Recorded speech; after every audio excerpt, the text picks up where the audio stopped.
आज ये 8टी पॉइंट आपण मानकर जीवन को बदल देव एवं सब बेले मन पॉजिटिव रहिबो। मन पॉजिटिव रहिबा हेले हमको बेसी किछि प्रयास करिया पड़े नहीं, केवल माइंड सेट को परिवर्तन करने पड़े। आम मन को से पट को टर्न करने पड़े। Sushma Pal, yoga and meditation teacher, art of living teacher, Sudarshan Kriya teacher and spiritual teacher. Channel नुआ अच्छा तो सब्सक्राइब करेंगे। जो मैंने ध्यान करने चाहते से कमेंट बॉक्स में जय जगन्नाथ लिखे। May 16 रु मेडिटेशन क्लास आरंभ होगा। सब्सक्राइब करेंगे एवं जॉइन बटन को प्रेस करी चैनल मेंबर बन जाए। सब बड़े पॉजिटिव रहा बहुत भल, तार बेनिफिट्स आम जानिले।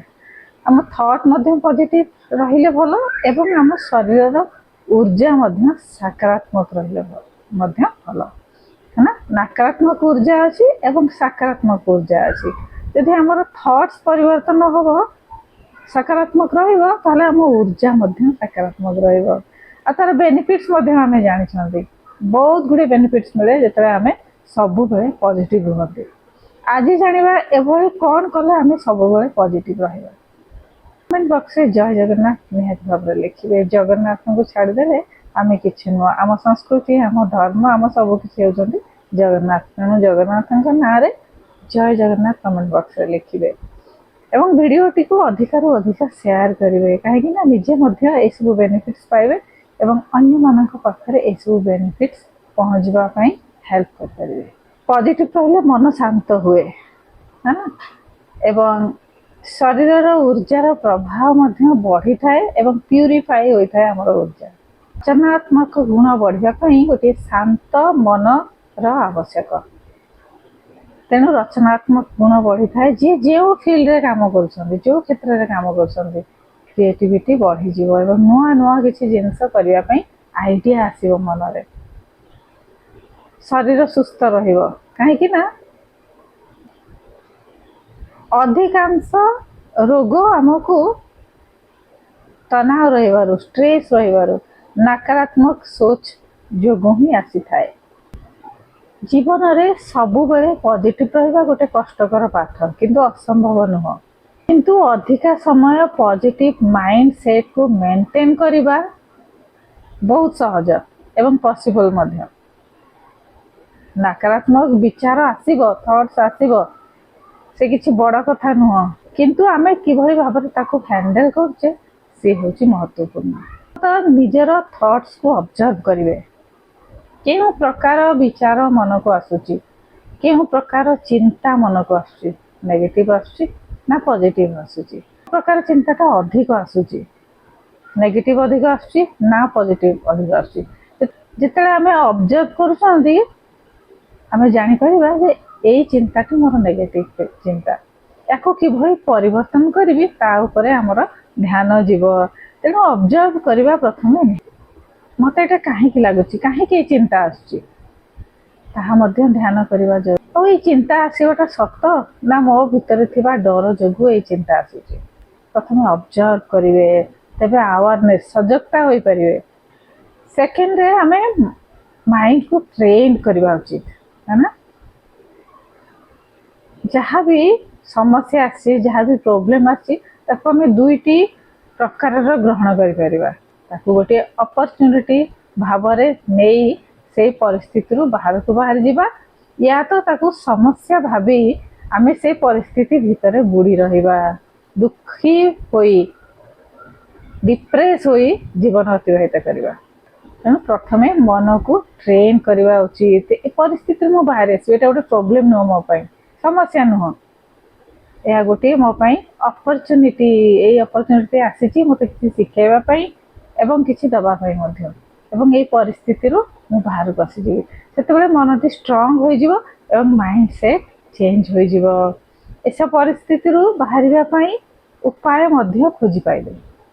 मोठू गलती हो गला, भूल हो गला, या पाई मु किछि करि परिबि नाही। एही सब चिंता यही नेगेटिव थॉट्स गुड़िक ही आमको परेशान करि थाए। किंतु जेतेबेले आमे मनटी को परिवर्तन करदेबा, भाबिबा यही परिस्थिति आसी भितर मत कि शिख दवाई मत कि शिख नवापाई अच्छी ସେତେବେଳେ ଆମେ ପଜିଟିଭ ହୋଇଯିବା। ତାପରେ ତିନୋଟି ଜିନିଷରୁ ଆମେ ଏଇ ଥଟ୍ସ କୁ ଗ୍ୟାଦର କରନ୍ତି। ଗୋଟେ ହେଲା ସୋସିଆଲ ମିଡ଼ିଆ, ଗୋଟେ ହେଲା ଆମର ଫ୍ରେଣ୍ଡ ସର୍କଲ। ସୋସିଆଲ ମିଡ଼ିଆ ଟାଇମକୁ ଲିମିଟେଡ୍ କରିବା ଉଚିତ, ବହୁତ କମ୍ ହବ ଏବଂ ଭଲ ଜିନିଷ ସୋସିଆଲ ମିଡ଼ିଆରୁ ଗ୍ୟାଦର କରିବାର ଉଚିତ। ନହେଲେ ସେଇ ଥଟ୍ସ ଗୁଡ଼ିକ ଆମ ମନକୁ ପ୍ରଭାବିତ କରିଥାଏ। ଗ୍ରାଟିଟ୍ୟୁଡ, ସମର୍ପଣ ଭାବକୁ ପ୍ରାକ୍ଟିସ କରିବା ଉଚିତ, ଅଭ୍ୟାସ କରିବା ଉଚିତ। ପ୍ରତ୍ୟେକ ଦିନ ଉଠିବା ପରେ କିଛି ୟୋଗା, ଆସନ, ପ୍ରାଣାୟାମ ଆଉ ମେଡିଟେସନର ଅଭ୍ୟାସ କରିବେ। କିଛି ସମୟ ପ୍ରକୃତି ସହିତ ବିତେଇବେ, ୱାକିଂ କରିବେ। ତାପରେ ଆସିକି ନିଜର ଡାଏରୀ ଓପନ କରି କିଛି ଭଲ କଥା ପ୍ରତ୍ୟେକ ଦିନ ଲେଖ। ତିନୋଟି ଏଭଳି ଜିନିଷ ଲେଖିବେ ଯାହା ପାଇଁ ଭଗବାନଙ୍କୁ ଆମେ ଥ୍ୟାଙ୍କଫୁଲ, ଧନ୍ୟବାଦ ଦଉଛେ। ଆମ ଜୀବନରେ କ'ଣ ଏମିତି ପଜିଟିଭ ଜିନିଷ ଅଛି, ତିନୋଟିକୁ ଲେଖିବେ। ଫ୍ୟାମିଲି ପାଇଁ, ଭଲ ଜବ୍ ପାଇଁ, ଭଲ କାମ ପାଇଁ, ଯାହା ବି ଗୁଣ ଭିତରେ ଅଛି, ଯାହା ବି ଭଗବାନ ଆମକୁ ଭଲ ଦେଇଛନ୍ତି, ସେ ଜିନିଷ ପାଇଁ ଗ୍ରାଟିଟ୍ୟୁଡ ଅର୍ପଣ କରିବା ଭଗବାନଙ୍କୁ, ନିଜକୁ ସମର୍ପଣ କରିଦେବା ଭଗବାନଙ୍କ ପାଖରେ। ସେଇ ଜିନିଷକୁ ଡାଏରୀରେ ଲେଖିବେ, ବାରମ୍ବାର ଲେଖିବେ। ଦେଇଥିବା ଗୁଣ ଗୁଡ଼ିକ ଯୋଗୁଁ, ମୋତେ ଦେଇଥିବା ବସ୍ତୁ ଗୁଡ଼ିକ ଯୋଗୁଁ, ମୋତେ ଦେଇଥିବା ପୋଜିସନ ପାଇଁ, ଯାହା ବି ମୋତେ ଭଗବାନ ଅର୍ପଣ କରୁଛନ୍ତି ତା ପାଇଁ ମୁଁ ବହୁତ ଧନ୍ୟଭାଗୀ। ଏଭଳି ଭାବରେ ଥ୍ୟାଙ୍କଫୁଲନେସ୍ ଆଣିବେ, ଗ୍ରାଟିଟ୍ୟୁଡ ଅର୍ପଣ କରିବେ ଭଗବାନଙ୍କୁ। ମୋତେ ଦେଇଥିବା ଏତେ ଭଲ ଫ୍ୟାମିଲି, ଏତେ ଭଲ ସ୍ୱାସ୍ଥ୍ୟ, ହେଲ୍ଥ, ଏତେ ଭଲ ବଡି, ଏ ମଣିଷ ଜନ୍ମ ମୋତେ ମିଳିଛି, ତା ଭିତରେ ଭଲ ପରିବାର ମିଳିଛି, ଭଲ ସ୍ୱାସ୍ଥ୍ୟ ମିଳିଛି, ଭଲ ଆଚିଭମେଣ୍ଟ ମଧ୍ୟ ମୁଁ କରିଛି। ଯାହା ବି ପାଇଛନ୍ତି ତା ପ୍ରତି ଧନ୍ୟଭାଗୀ ହେବେ। ସବୁଠୁ ଇମ୍ପୋର୍ଟାଣ୍ଟ ଜିନିଷ ହେଲା ଆକ୍ଟିଭ ରହିବା। ଶରୀରକୁ ଆକ୍ଟିଭ ରଖିବା ନିହାତି ଉଚିତ। ପ୍ରତ୍ୟେକ ଦିନ ଧ୍ୟାନର ଅଭ୍ୟାସ କରିବେ, ପ୍ରତ୍ୟେକ ଦିନ ଯୋଗ ପ୍ରାଣାୟାମର ଅଭ୍ୟାସ କରିବେ। ଶୋଇବା ପୂର୍ବରୁ ଧ୍ୟାନ ଏବଂ ସକାଳେ ଉଠିବା ପରେ ମଧ୍ୟ ଯଦି ନିଜ ସମୟକୁ ମ୍ୟାନେଜ କରି, ସମୟ ସମସ୍ତଙ୍କ ପାଖରେ 24 ଘଣ୍ଟା, କିନ୍ତୁ ସେଇଠୁ ଆମେ ସମୟ ବାହାର କରି ମ୍ୟାନେଜ କରି ନିଜ ପାଇଁ କିଛି ସମୟ ଦେଇ ପ୍ରତ୍ୟେକ ଦିନ ଯୋଗାସନ, ଧ୍ୟାନ, ପ୍ରାଣାୟାମ କରିବେ ତ ଥଟ୍ସ ଗୁଡ଼ିକ ବହୁତ ଜଲ୍ଦି ପଜିଟିଭରେ ପରିବର୍ତ୍ତନ ହୋଇଯିବ। ଡିପ୍ରେସ ଅନୁଭବ ହେବ ନାହିଁ, ଶରୀରରେ ଉର୍ଜା ବଢ଼ି ରହିବ ଏବଂ ଆମେ ସେତେବେଳେ ହିଁ ନେଗେଟିଭ ଥଟ୍ସ ଦ୍ୱାରା ଆକ୍ରାନ୍ତ ହୁଅନ୍ତି ଯେତେବେଳେ ଆମର ଶରୀର ଏବଂ ମନ ୱିକ୍ ହୋଇଯାଏ, ଦୁର୍ବଳ ହୋଇଯାଏ। ସେତେବେଳେ ଖରାପ ବିଚାର ଗୁଡ଼ିକ ଏବଂ ଅନ୍ୟର ବିଚାର ଗୁଡ଼ିକ ଆମ ମନକୁ ପ୍ରଭାବିତ କରିଥାଏ। ବଡି ଯେତେବେଳେ ଆକ୍ଟିଭ ରୁହେ, ଆମ ମନରେ ହାପି ହରମୋନ ପ୍ରଡ୍ୟୁସ ହୋଇଥାଏ। ଅଧିକାରୁ ଅଧିକା ଆମ ବ୍ରେନରେ ହାପି ହରମୋନ ପ୍ରଡ୍ୟୁସ ହୁଏ। ସେଥିପାଇଁ ଅଧିକା ଆମେ ଖୁସି ରୁହନ୍ତି। ଖୁସି ରହିବା ଯୋଗୁଁ ପଜିଟିଭ ମଧ୍ୟ ରୁହନ୍ତି।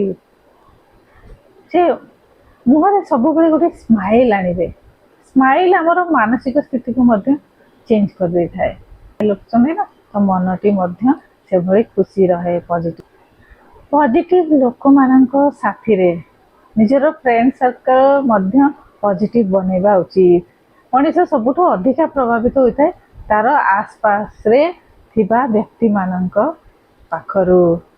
ନିଜର ଫ୍ରେଣ୍ଡ ସର୍କଲ କେମିତି, ତା ଯୋଗୁଁ ଆମେ ଅଧିକା ପ୍ରଭାବିତ ହୁଅନ୍ତି।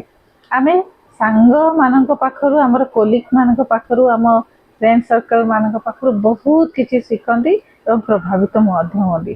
ତେଣୁ ଚୟନ କରି ଫ୍ରେଣ୍ଡସ୍ ବନେଇବା ଉଚିତ। ପଜିଟିଭ ବ୍ୟକ୍ତିମାନଙ୍କର ସଂସ୍ପର୍ଶରେ ଆସିବେ, ସମ୍ପର୍କରେ ଆସିବେ ଏବଂ ତାଙ୍କୁ ହିଁ ତାଙ୍କ ଠାରୁ କିଛି ଶିଖିବେ। ଫଳରେ ମନଟି ସବୁବେଳେ ପଜିଟିଭ ରହିବ। ଗୋଲ, ଏହା ଲକ୍ଷ୍ୟ। ଯେଉଁମାନେ ଦିଶାହୀନ, କୌଣସି ଲକ୍ଷ୍ୟ ନିର୍ଦ୍ଦିଷ୍ଟ କରିନାହାନ୍ତି, ସେମାନେ ମଧ୍ୟ ସବୁବେଳେ କନଫ୍ୟୁଜ ରୁହନ୍ତି, ନେଗେଟିଭ ଥଟ୍ସ ଆସେ, କିଛି କାର୍ଯ୍ୟ କରିବା ପାଇଁ ଡରନ୍ତି। ତେଣୁ ଗୋଟିଏ ଗୋଲ, ନିଜର ଲକ୍ଷ୍ୟ ଗୋଟିଏ ସେଟ୍ କରିବ। କରିବା ପାଇଁ ଭଲ ପାଏ ଆଉ ମୋର ଲକ୍ଷ୍ୟ କ'ଣ, ତ ସେଇ ଲକ୍ଷ୍ୟକୁ ପାଇବା ପାଇଁ ଛୋଟ ଛୋଟ ଷ୍ଟେପ୍ରୁ ଆରମ୍ଭ କରିବେ। ଫଳରେ କନଫିଡେନ୍ସ ବଢ଼ିବ ଏବଂ ମନଟି ପଜିଟିଭ ରହିବ। ଏବଂ ନିଜକୁ ନିଜେ ବିଜି ରଖନ୍ତି, ବିଜି ରୁହନ୍ତି ଆମେ, ସେତେବେଳେ ମାଇଣ୍ଡଟି ଆଉ ନେଗେଟିଭ ଥଟ୍ସ ଦ୍ୱାରା ଆକ୍ରାନ୍ତ ହୁଏ ନାହିଁ। ଏହା ଓଭର ଥିଙ୍କିଂ ମଧ୍ୟ ହୁଏ ନାହିଁ। କାହିଁକି ନା ମାଇଣ୍ଡକୁ ଗୋଟେ ଡାଇରେକ୍ସନ ମିଳିଗଲା। ଦୁଃଖକୁ ସବୁବେଳେ ଇଗ୍ନୋର କରିବେ ନା, ଆଉ ଖୁସି ସମୟରେ ଆନନ୍ଦିତ ହେବେ, ଦୁଃଖ ସମୟରେ ବି ଆନନ୍ଦିତ ହୋଇ ରହିବେ। ଏବଂ ମୁହଁରେ ସବୁବେଳେ ଗୋଟିଏ ସ୍ମାଇଲ୍ ଆଣିବେ। ସେ ପ୍ରଥମରୁ ସେ ଫେକ୍ ସ୍ମାଇଲ୍ ହଉନା କାହିଁକି, ଗୋଟିଏ ସ୍ମାଇଲ୍ ମୁହଁରେ ରହିବ ତ ମନ ମଧ୍ୟ ଚେଞ୍ଜ ହେବ। ମୁଁ କରିପାରିବି, ସବୁବେଳେ ୟେସ୍ ମାଇଣ୍ଡେଡ୍ ରହିବେ। नो माइंड द्वारा ही आम नेगेटिव थॉट्स द्वारा आक्रांत हुए। और दुख समय रे ए परिस्थिति केउ भी परिस्थिति आसता यही समय भी बीती जाए। सब ये मन रखिथे, समय केतबेले काहाको अपेक्षा करे ना। सुख समय भी बीती जाए, दुख समय भी बीती जाए। तेणु जो भी परिस्थिति अच्छी से बीतीज। यह गोटे पॉजिटिव माइंड सेट करने गोटे सुंदर चिंताधारा बीतीज। एवं मुझे आगू को बढ़ी, मुझे बहुत किसी करी हासिल करी। एज इज ए नंबर, बयस केवल गोटे नंबर द्वारा सब बेले मन को पॉजिटिव रखिए। तो ये थिला आज 8टी पॉइंट सब बेले कि पॉजिटिव रहिए। ए पॉइंट गुड़िक डायरी रे नोट करेंगे एवं प्रत्येक दिन पढ़े। सबु बेले आपण माने पॉजिटिव रही पारिबे। Stay healthy, stay happy. आज वीडियो मुझे एंड कर पुणी गोटे नुआ वीडियो नहीं मुझे May 16 आरंभ हेब मेडिटेशन क्लास एंड योगा आसन class 10 days May 16 to May 26. So be ready for attendance.